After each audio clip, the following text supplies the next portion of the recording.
Hello there and welcome to our program. Our program will cover writing speeches for great presentations. In the past we've done a lot of programs on communications and presentation skills. But in this particular program we're going to touch more deeply on the way you actually go about writing what you want to say. Are you a great writer? Are you a good speechwriter? Perhaps you are. Or indeed perhaps there are areas of your writing skills, particularly when it comes to writing a speech or a paper you're going to deliver, that may need some improvement. Hopefully you'll be able to pick up on some guidelines here in this program so the speeches you give and the presentations that you give are outstanding. Let's take a look at just what this program is going to involve. This session is going to help you create an effective speech, and that means you are going to be able to establish clearly the purpose of your speech and make it very understandable to your audience. We are also going to help you analyze more closely just who your audience is and how you can go about keeping them very interested in what you're saying. So what is different about a speech? If you compare it to perhaps a presentation where you've got to present some information on a project or present some ideas about a new proposal, what is actually different? Well, really writing for public speaking isn't so different from other types of writing. At the same time, you also want to engage your audience's attention, and you do need to do that, indeed, when you are presenting to a group in your organization or making other kinds of presentations. You also want to transfer your message or convey your ideas in a logical manner and also use reliable evidence or research to back up your point. These things are the same as what you need to use when you're giving a presentation. But there's something that does differ. The conditions for public speaking favour some kinds of writing qualities over others. When you actually do write a speech, your audience is perhaps made up of different kinds of people. And really they only have one chance to catch what you're saying, to get the information, as you read it or as you actually speak and read at the same time. So you have to be very well organized and you have to make things very clear so that your audience can easily understand everything in your speech. In addition to this, the content of your speech and also the way you deliver it must fit your audience. So there are a few differences, but basically the writing is really a skill that you need for all kinds of presentations. So the first thing that you need to get a hold of is what your purpose is. It could be that people have gathered, they've come from all kinds of places, they've come from distant places perhaps, to come to hear you speak and to speak on something specific. They expect to come and listen to you and to get something out of it immediately. They don't want to have to go away and think about it and analyze it and do any further research. They need to get your message very clearly and very quickly when they hear you speak. And so you as the speaker will hope to have a very instant, a very immediate effect on your audience. So the idea is to look at your purpose. The purpose is to get the response you want. You need to get a response. You need to get a reaction that you desire, that you feel good about. And so most speeches will have audiences react in one of three ways. They will feel something from the words that you have said, or they will think about something from the words that you have said, or they will thirdly take action on the things that you said. So these are the kinds of reactions that you are looking for. One of these, or it could be a combination of these three reactions. For example, eulogies encourage emotional responses from the audience, where perhaps it's at a funeral or there's a farewell to a fond friend or something like that. These create an emotional response, and so they stir up the emotions and the feelings of the audience. College lectures stir up the listeners in that they begin to think about a topic perhaps from a different point of view. So here we could say that the thinking reaction is coming forward in perhaps a college lecture. And then we see a protest speech. Perhaps a protest speech which sparks and ignites the emotions of people does lead to more of an action that the audience must take. So here we can see that there are different reactions to your purpose. And a lot of these are immediate, or most of them are immediate reactions. This is what speeches tend to create, immediate responses in the audience. So in order for you to establish exactly what your purpose is about this speech, here are some questions you can ask yourself to help you out. What do you want the audience to learn or to do? Quite simple. What do you want them to do? Do you want them to start making telephone calls and get information about a particular subject or a particular point? Do you want them to start dancing on the chairs? What do you actually want them to do? If, for example, you are making an argument in your speech, why do you want them to agree with you? Think about that point as well. Sometimes we make arguments, and exactly why are we doing that? We're wanting some reaction. Are we wanting people to agree, or are we wanting them just to listen to a different point of view? If they already agree with you, then why are you giving the speech? What is the purpose of your speech if everybody agrees with you? So you're there to make an impact. Are you there just to agree and everybody looks at each other and yes, we all agree to agree?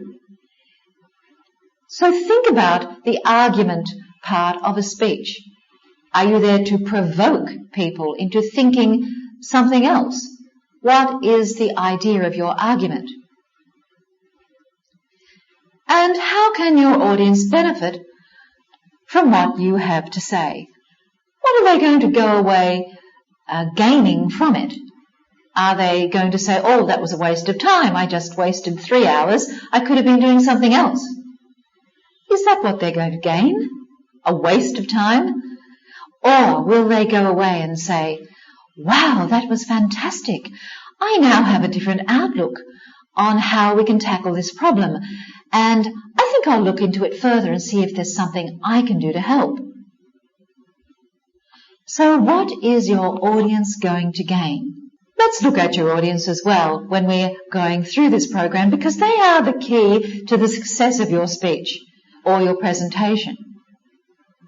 So if your purpose, if the reason for this speech is to get a certain response, you have to think who they are. Who is your audience? Or who you're pretending that they are. Maybe you would like to think that they are a certain kind of audience, but perhaps you're glossing over that in your mind. Here you do have to really get very correct information as to who your audience is. Who are they? And following on from that, if you can identify ways to connect with your listeners, you can really make your speech interesting and really useful. And you're going to get a successful response as well. People will want to come back and listen more and more to what you have to say. So you do have to really look at your audience and find out ways that you can connect with them. So, as you're trying to think about your audience, you've looked at your purpose, you're thinking about your purpose, now you are trying to think of ways that you can appeal to your audience, how you can connect with them. Ask yourself these questions. What do they have in common? What are their ages? What are their interests? What about their ethnicity? What about their gender?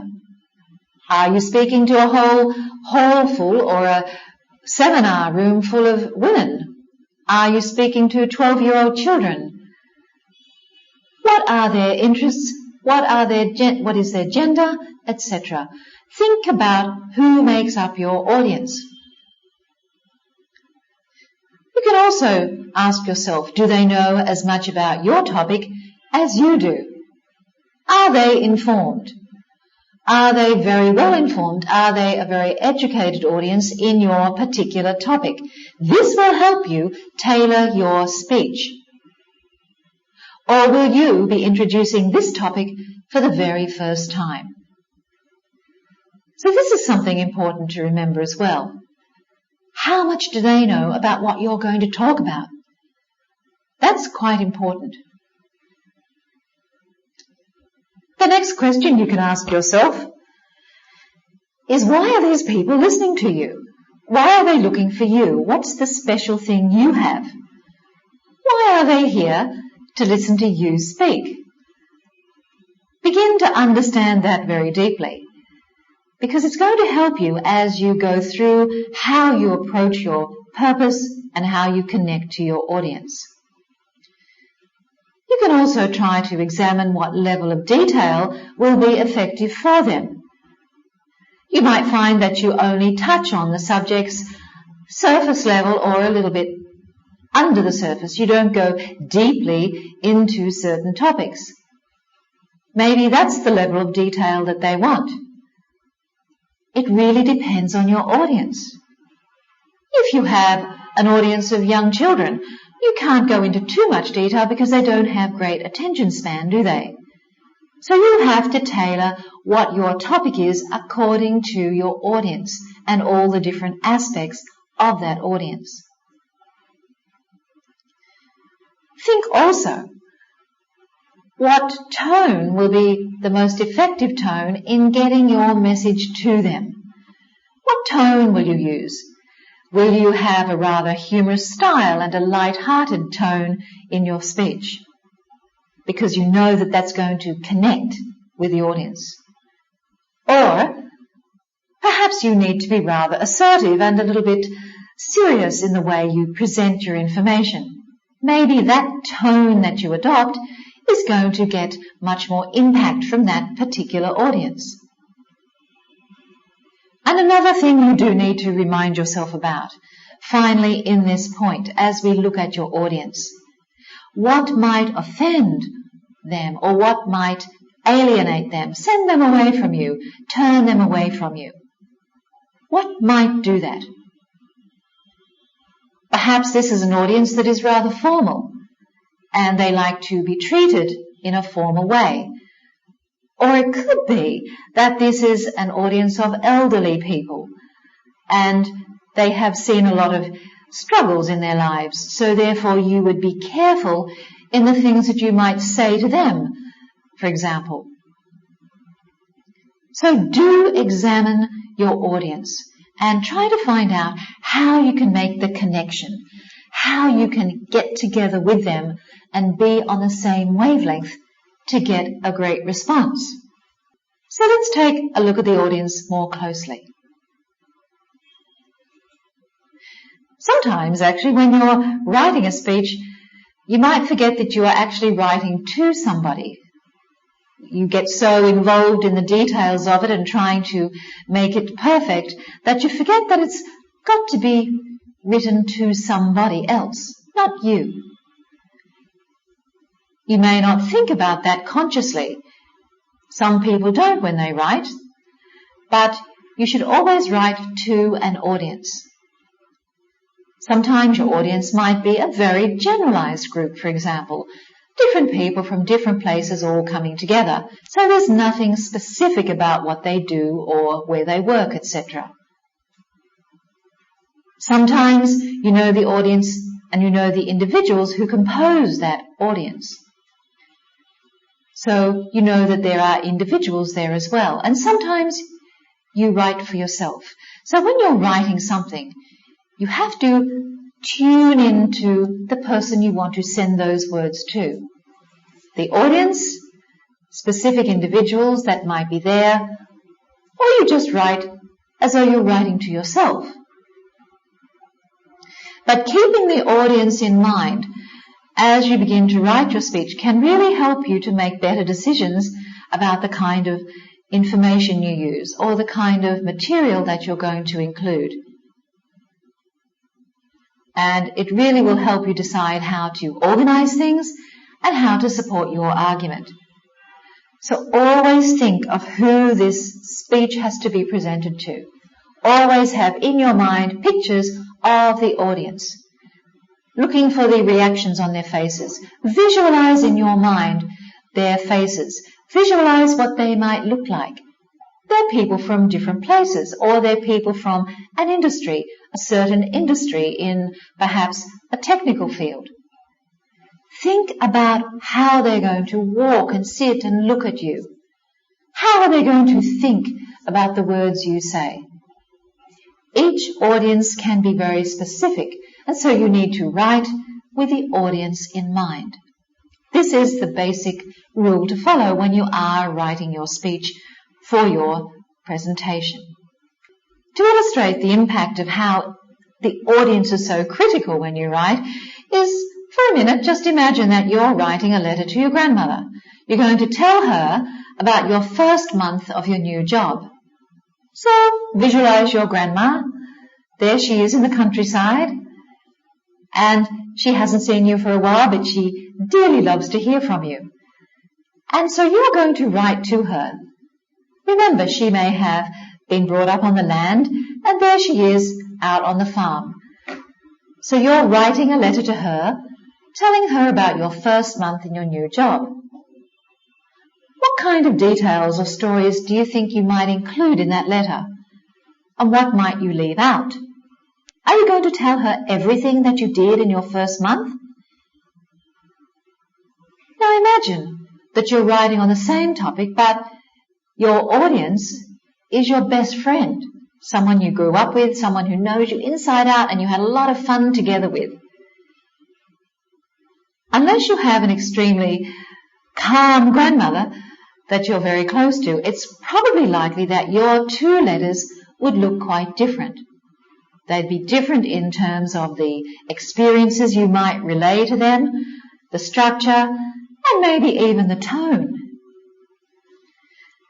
So here we have a very good point.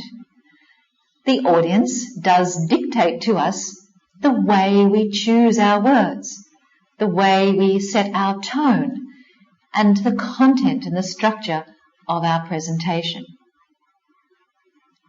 You're not going to tell your grandmother some of the things that you tell your best friend, are you? And you're not going to talk to your best friend in the way that you might respectfully talk to your grandma. So there you have it.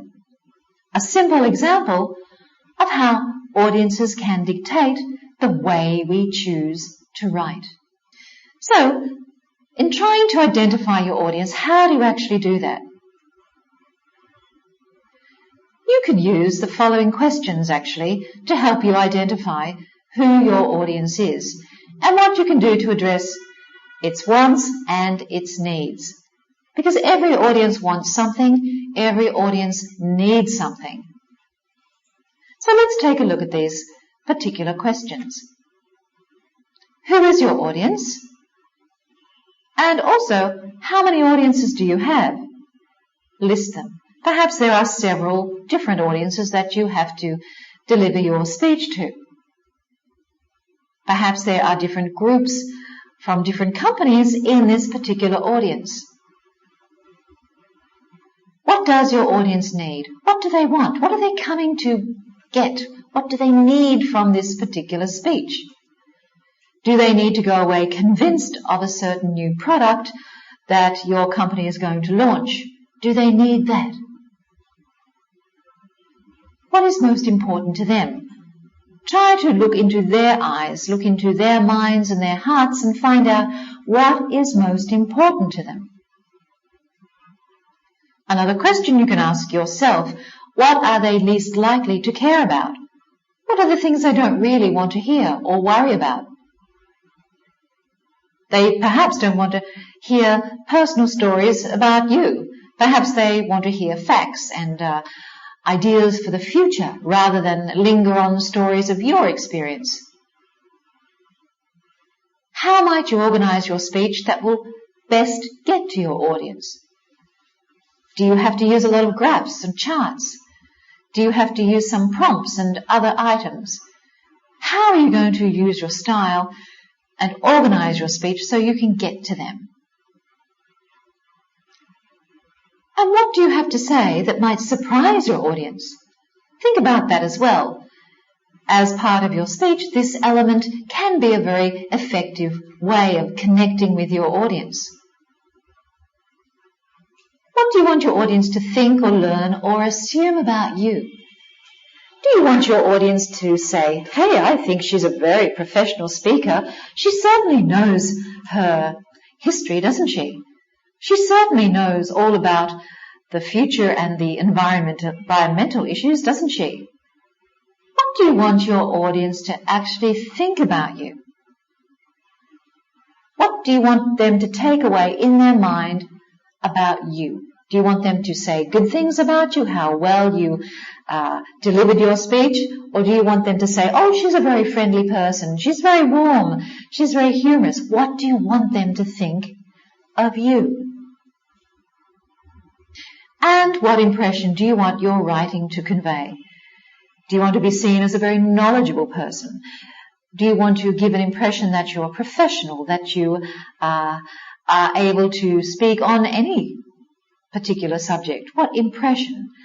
Do you want them to go away as devoted people to a cause? What is the impression you want to convey through your writing? These questions are all very valid questions, and it does really pay for you to sit down and go through these. Use this as your checklist. I'm sure you are listening to me as we're going through this in the program, and that is wonderful. But the thing you can do after this is you can take each one of these questions, you can sit quietly somewhere and go through and answer them one by one. It could be that your answer is about a paragraph long. In some ways you are doing an analysis, a written analysis that's going to really outline in detail the people you have to present your speech to. And that's going to help you. It certainly will not hinder or will not harm you at all. So here we come to the point. How much should I explain? How much detail do you go into? Where do you stop in your explanation? This is the hard part. And as I said a little bit earlier, that you want to show your audience that you know your stuff, that you know your material, that you're knowledgeable. But different kinds of speeches call for varying degrees of information. Some fields also have different expectations as well. So you do need to try to measure up. How much do you explain? Do you go into lengthy explanations? Do you go into really intricate details? Depends really on the audience, doesn't it? So the best way to try and work this out as to how much you really should say about each part in your speech is in the careful reading of your topic, of the subject matter. That will really give you an indication. That is the reason why you're going there, to talk on this particular topic. So carefully understand that topic. How deep is that topic?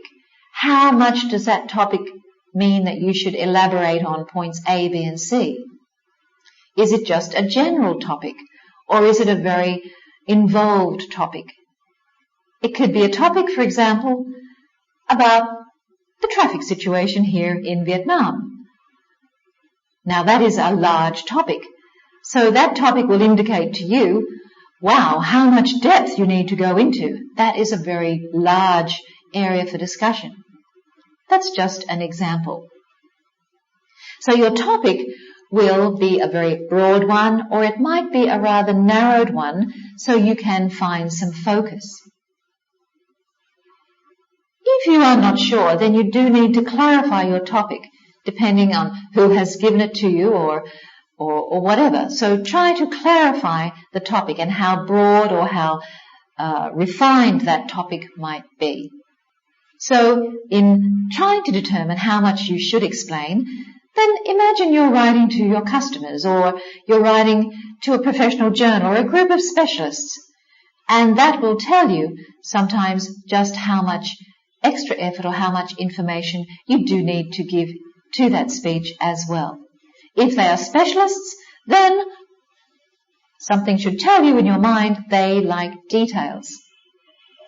If you are writing to a group of your peers, then perhaps you need to look at how you should involve them or the length of your discussions there and so forth.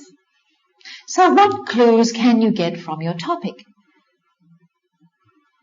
If this particular topic asks you to summarize something that you've read, then you are able to gather from that that is the nature of your speech and how much you should include in it.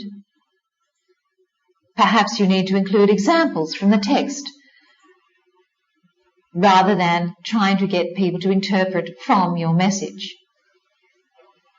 If the topic wants you to summarize something that you've read already, then you should include more examples from the text. If your topic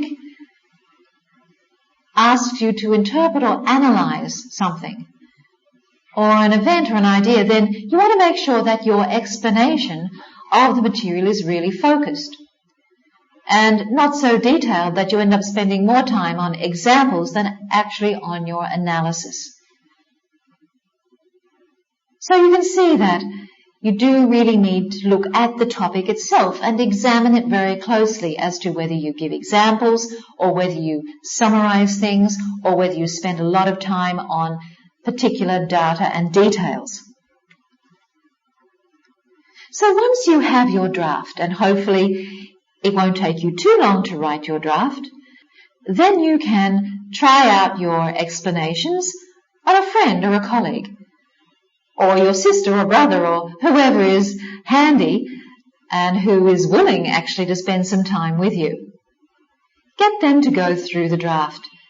Let them read it and then ask them to talk about what they did or did not understand. This is a very good point. You can ask them very, very closely. Now, did you understand that point? What did that point mean? Should I really elaborate a bit more? And so forth.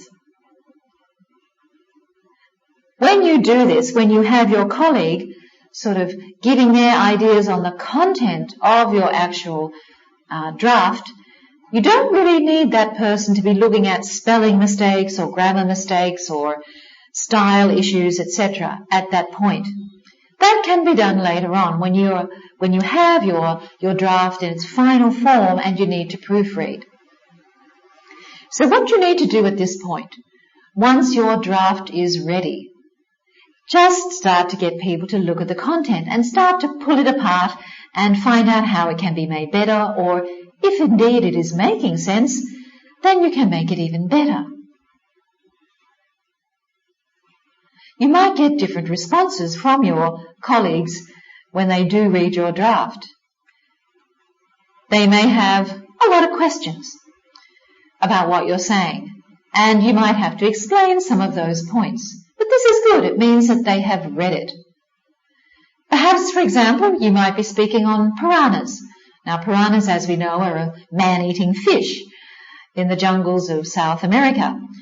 So if you're speaking on piranhas and your listener says, "What's a piranha? Why do I need to know about them? How would I identify one?" Those are the kinds of vital questions that you need to clearly answer pretty quickly, and you need more detail and elaboration. So that's just an example for you.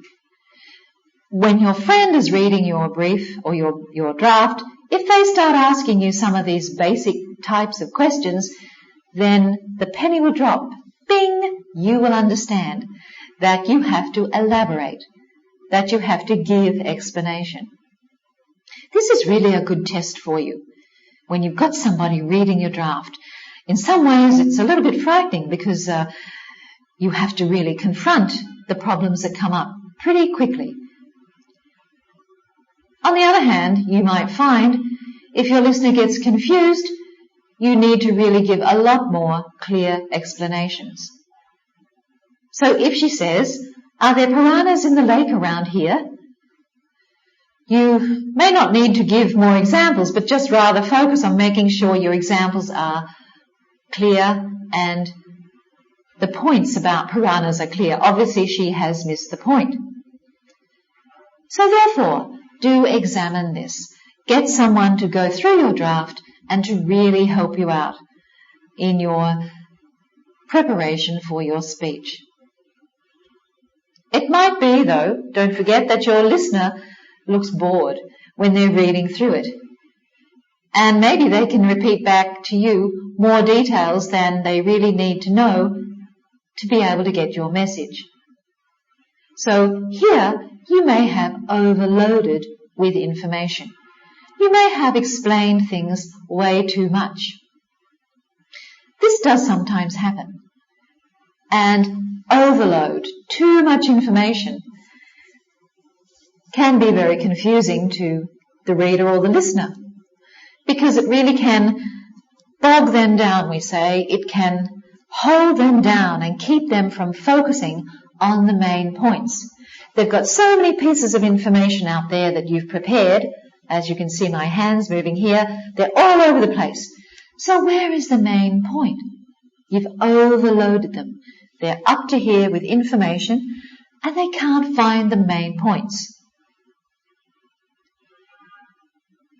You want your listener to say something like this. So it seems like your speech is saying that piranhas are misunderstood creatures that are essential to South American ecosystems. Not piranhas are important. So here you have it. You really do need to make sure that whatever you're trying to convey in your speech does get a clear understanding. And that nothing is misconstrued, that you haven't overloaded the person's thinking system with too many details. Just think of this point. Sometimes it's not the amount of explanation that matters, but the word choice and the tone you adopt. You don't have to overload any speech. You just really have to be careful of your choice of words and also the tone. And do remember that they need to match your audience's expectations. Once you've got that, you're well on the way to getting some very good responses to your speech or to your presentation.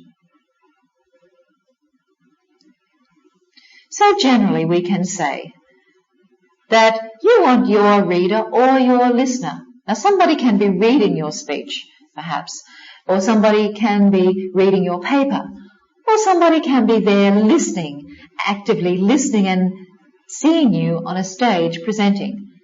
And so you want them to know enough material to understand all the points you're making. It's like the old forest and trees metaphor. If you give the reader nothing but trees, she won't see the forest. And the forest is the reason for your speech. If you give her a big forest and no trees, then she won't know how you got to the forest in the first place. She might say, your point is fine, but you haven't proven it to me yet. So what you really want the effect to be is, you want the reader or the listener to say, nice forest, and those trees really help me to see it. So we need the reader or the listener to see the forest and the trees, both of these things together. How are you as a speechwriter, by the way? Are you good at these skills? Remember, always ask yourself when we go through our programs, how does that affect me? Do I do that? Can I do that particular thing better? Always begin to analyze who you are and how you can become better at these particular skills. Let's look at this part now. Reading as a writer. Writers of speeches, they tend to read over their own papers pretty quickly. With the knowledge of what they're going to say or what they're going to argue about already, this is already in their minds. Reading in this way can cause you to skip over gaps, however, because you've got it already in your mind. You think you don't have to look for the details. And you skip over gaps in your written argument because you've got it in your head, or you think you have it in your head. So there is a difficulty here, and problems do occur when you fall into these gaps. You do really need to make one connection from one sentence to the next.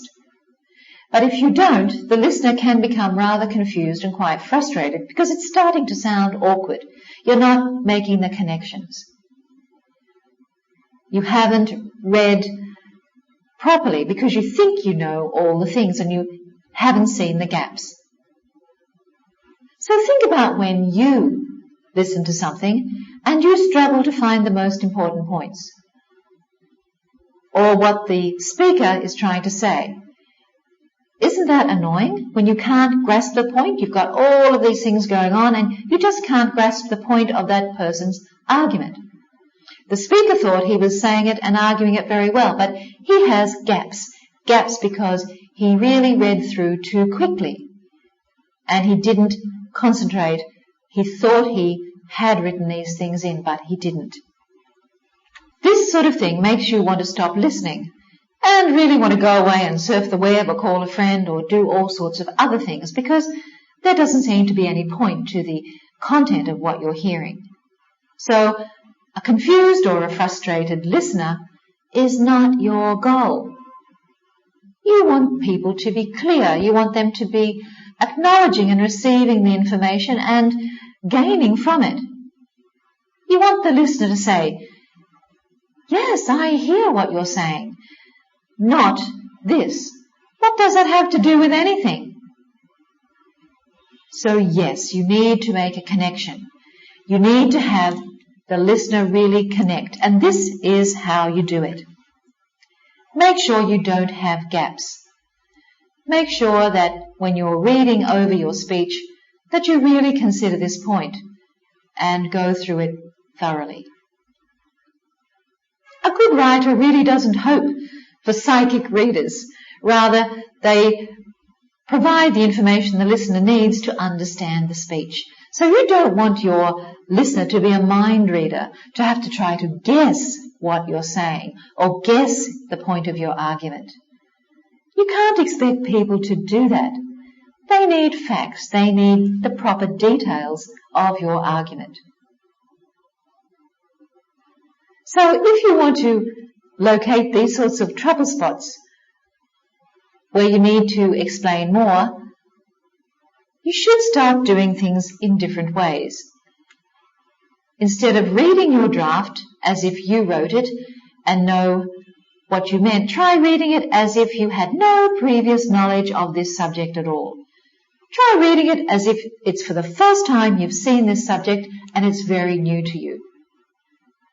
That way you'll be able to see, has it explained enough? Are the connections clear? Adopting this kind of style of checking through your speech might be a little bit difficult to do at first. And in order to do it, you can try to use these strategies that will take you through one by one. Take a break from what you're doing. Go and work out, go and take a nap, relax. Take a day off. Clear your mind of your speech task. Clear your mind of it. Empty your head of all the information you've been working on and all the research and all the details. Just empty your mind of it.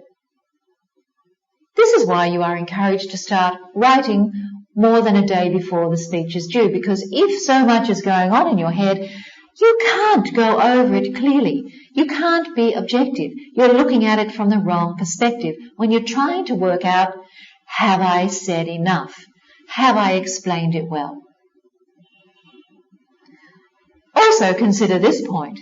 If you write a speech paper the night before it's due, the night before you have to actually give it to your audience, then you will make it almost impossible to read the paper and go over it with a very fresh eye or a fresh mind. The reason is you're too stressed. It's too close to the actual time of delivery. Now, there may be some people out there who do work well under pressure and have no problem with this. But the majority of us, and me included, we do need to have time to prepare. So please don't leave it to the last minute. That way you're not going to have time to read through it and be able to see the gaps and see where you should improve things and whether you're actually giving the kind of information you need to give.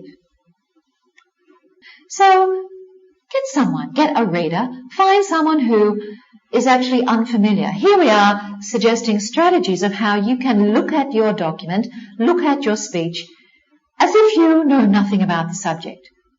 Now, if you can't do that yourself, switch your mind off, then try to find someone who is unfamiliar with the material in your paper. Someone who can come along and ignore all the grammars and the spellers, tell them don't look at that, and tell them to go through and mark only the places where he doesn't understand why you are talking about something, where he doesn't understand how the information you are giving relates to the other information or what happened. It's almost as if you are pulling a stranger off a street and you're saying, come along with me. I don't know you, but can you help me look at this information and tell me these things? That's what you need to do. And then you're getting a completely new take from a completely different person on your subject. And the reactions and the results of this can be very interesting indeed to you. Then you can go ahead and explain those things he doesn't understand to him and see if that helps. If he says, yes, that helped, I'm glad you explained that, write that into your paper. Write what you said in your explanation to him in your paper, because it connected with him. It connected with that stranger, that reader off the street. Remember, he doesn't understand your paper, your audience might not either. So if he is not going to be able to clearly get your message, then certainly your audience won't get it as well. So that's a very good test for you. It's a true indicator of how the content and the arguments, the points you're trying to make may not work or may have worked. Try outlining after writing as well. After you have your draft, look at each paragraph separately. Take out each paragraph. It's a very special part of your speech. So pick out that paragraph and write down the main point for each paragraph on a completely separate piece of paper. Not underneath it. Use this technique.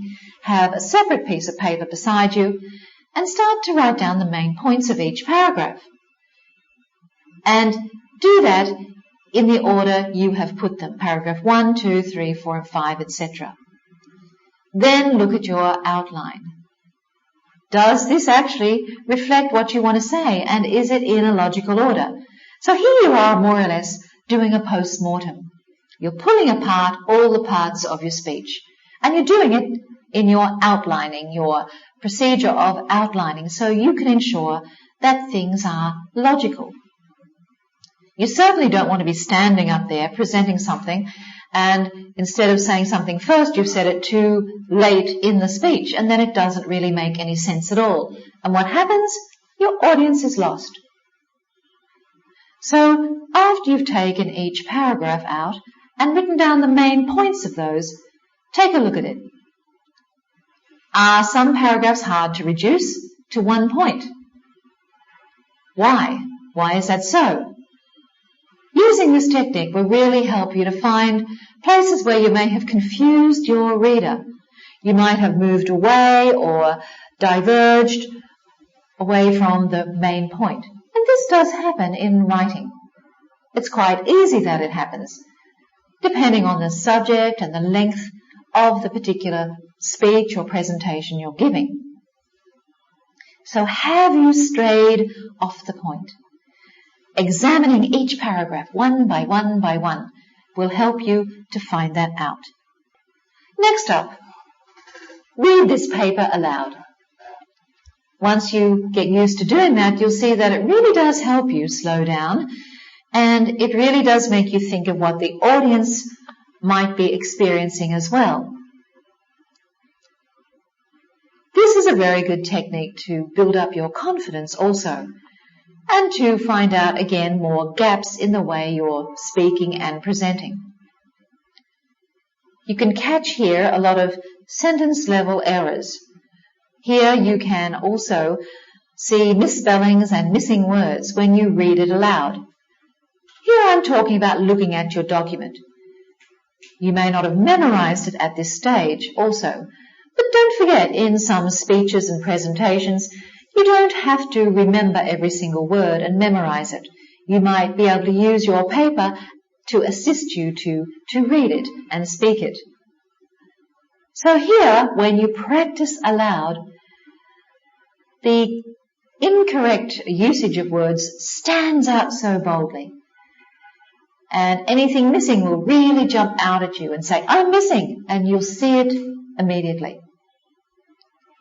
So sometimes if these important things are missed, your reader or your listener really won't be able to focus on your argument, because a missing word or incorrect punctuation can really change the meaning of things, can really upset the content of something and make it seem quite wrong or ridiculous.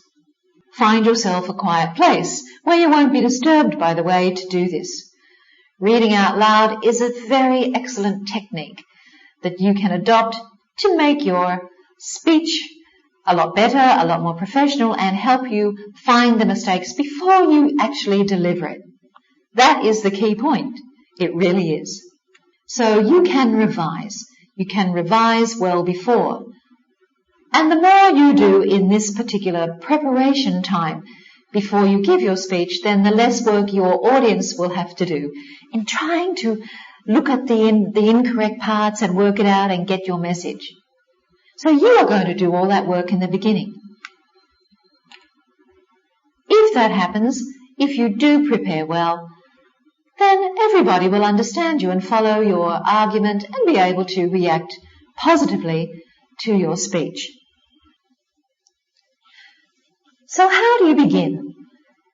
How do you get the attention? Or how do you hook them in?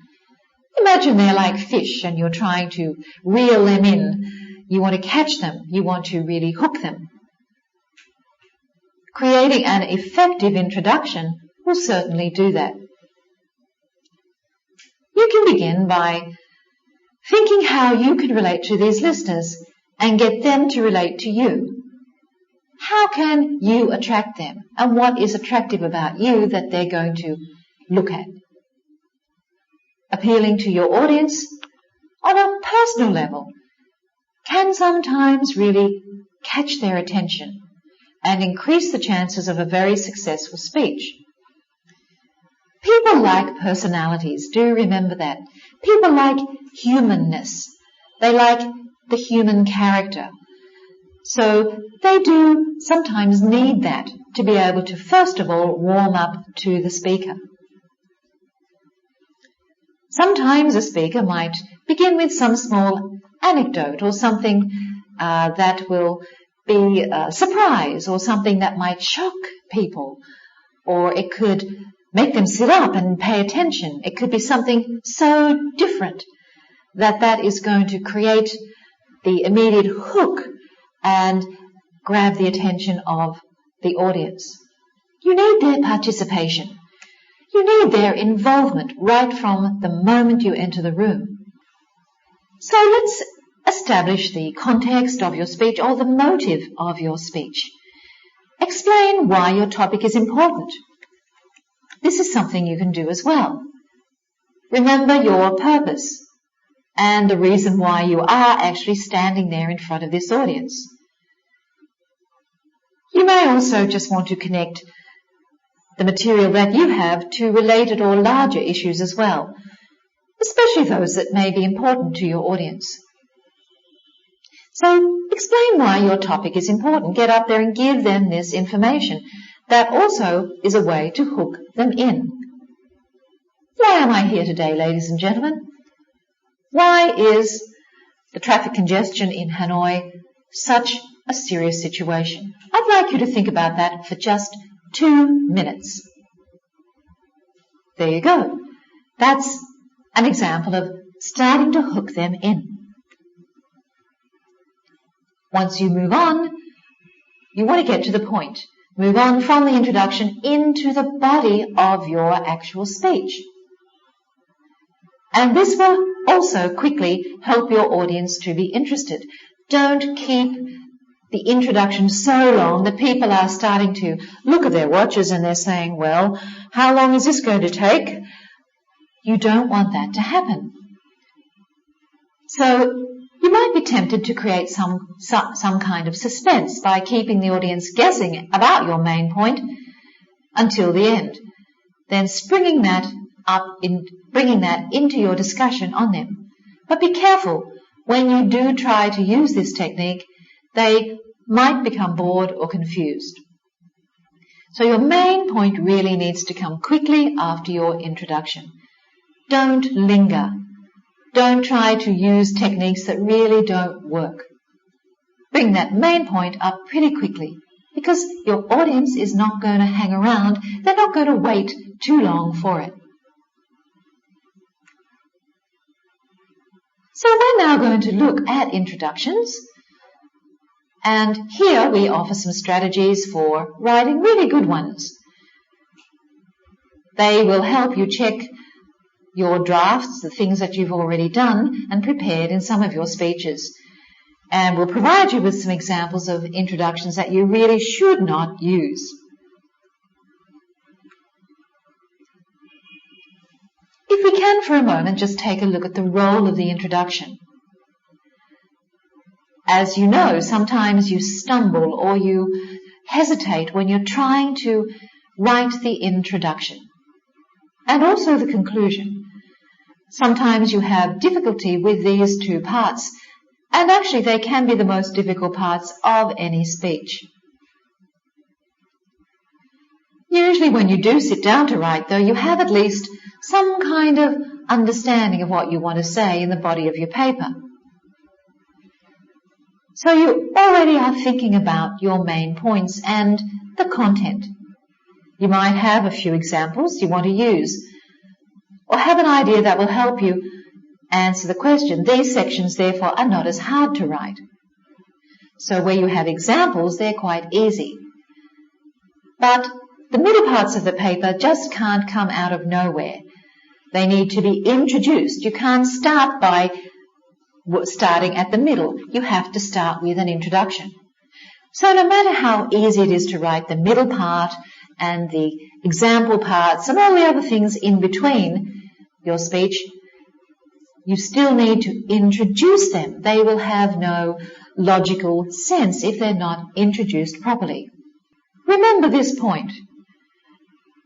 One of these points is, this first point is very important. When you think about your introduction, why should it be such a good introduction? Why bother? Why not just open up, introduce yourself, and then go straight on into the main point? So why do you need a good introduction? Let's look at this point first. you may never really get a second chance to make a first impression. And you do need to consider the opening paragraph of your speech will hit the audience, and they will get their very first impression of you and of your argument and of your style right from that moment. They are not very forgiving. They are actually quite tough. They look and observe everything. And so they want to be impressed. Every audience, when they listen, they want to get an impression of you. This is normal. So your opening introduction is certainly going to give an impression of some sort. If you are disorganized, if you are quite vague or a little bit boring in your introduction, most likely you will create a very negative impression.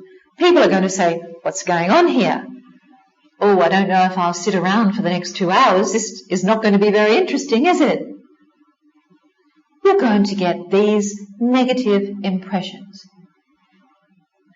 But on the other hand, look at it this way. If you have a very well-written intro or introduction, and if it's very engaging and people see you move, they see your style being reflected in the way you speak and all of those sorts of things, then your audience is starting to automatically feel quite good about you. They're looking at you and thinking, "Oh, this is going to be good. I think I'll watch this. Stop talking, listen." So the idea is to be concise and engaging with that introduction, because you are going to create a very positive first impression if you do so. Your introduction also, if we look here at point 2, it is in a way the pathway which is going to take the audience along to see the rest of your speech. It's the roadmap, so to speak, that they're going to take in order to navigate their way through your speech. So it conveys a lot of information to your listeners.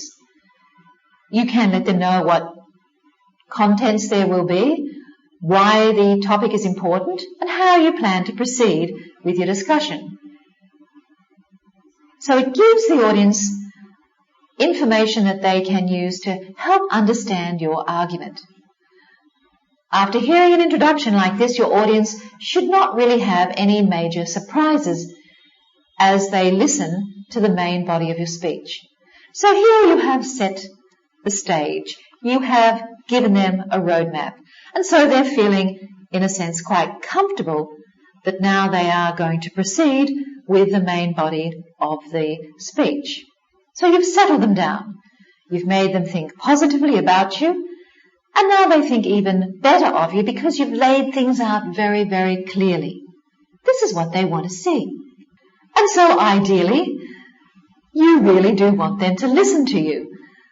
Of course, that's the aim of every person who gives a speech or gives a presentation or delivers a paper. You don't want people to come there and not listen. So your introduction should capture them straight away, making them wait for the next few words. You can do this actually by using something very fascinating or something very compelling and exciting in your opening. You could have a very interesting, provocative kind of question come up as your introduction. This can stir the audience up, get their minds thinking and perhaps their hearts beating a little bit. So they realize, wow, we're not here for an ordinary kind of speech. This sounds really good. Bear in mind that is what you can do to really get them to listen to you. They might be sitting on the edge of their chairs. They may really be feeling very good about waiting for the next word. And also, they may be able to share their views during your discussion or during your speech. And this makes for a totally engaging event. It serves as an invitation to get them to want to be involved and give some interesting intellectual conversation as well. We have come to the end of the first part of our presentation here, our program on how to write speeches for great presentations. I do hope you have picked up some very important points in this session and begin to apply them. Perhaps you might be going to have to give a speech tomorrow, for example, or tonight. So at this very moment, you have some more skills. So please apply them and try to improve upon how you can be a very good speaker. Thank you very much for your attention.